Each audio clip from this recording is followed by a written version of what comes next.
kita sering dengar antara yang disebut oleh Yang Amat Berhormat Perdana Menteri ialah dia tidak berapa minat untuk membina gedung-gedung besar. Dan seperti mana yang kita maklum, belanjawan ini merupakan antara yang tertinggi dalam sejarah negara, mana melibatkan belanjawan keseluruhannya melibatkan 470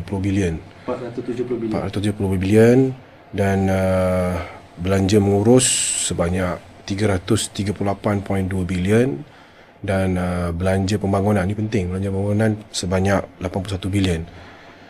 Ini menunjukkan bahawa di samping kerajaan menumpukan dalam sektor pembangunan, dia juga akan menumpukan dalam sektor pembangunan insan, pembangunan modal insan. Jadi itulah secara umumnya.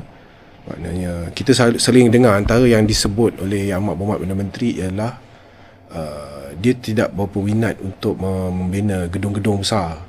Bukan bangunan pencakar langit. Bukan bangunan pencakar langit. Kita dah cukup. Kalau di Kuala Lumpur, bisa contoh kita ambil Kuala Lumpur, kita dah ada 3 bangunan tinggi. Menara 118, TRX, KLCC. Jadi kali ini Perdana Menteri kita Yang Amat Berhormat Datuk Seri Anwar Ibrahim akan lebih menumpuk, kalau di wilayah lebih menumpukan tentang peniaga-peniaga kecil, pembangunan modal insan dan sebagainya.